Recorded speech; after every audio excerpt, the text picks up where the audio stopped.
Mae rhai yn dweud mae'n foment o ysbrydoliaeth. Yn dan mewn eithin, llwyddiant dros nos. Ond y gwir amdani yw, mae arloesedd yn cymryd amser. Weithiau misoedd.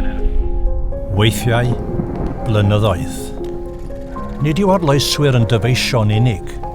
Maent yn adeiladu ymddiriedolaeth dros amser, yn cyfuno syniadau, cydweithio ar draws disgyblaethau, yn newid y gymdeithas. In 1958, he joined forces with the Medical Research Council.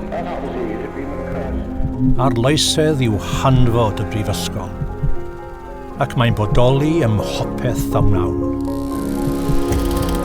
Rydym wedi dod at diwydiant a'n harloeswyr ynghyd, yn rhannu syniadau, a rhoi genedigaeth i gwmnïau deillio a busnesau newydd. Rydym yn creu ffyrdd newydd o weithio, a chreu twf economaeth. Mae pobl yn ysgogi diwylliant a fydd yn sbarduno trosglwyddo syniadau i mewn i gynhyrchion a phrosesau newydd. Mae ein drysau yn agored i bawb. Mae arloesedd yn cymryd amser, ond pwy a wyr lle gallai fynd â chi. Dewch i ymuno â ni. Ni yw cartref arloesedd.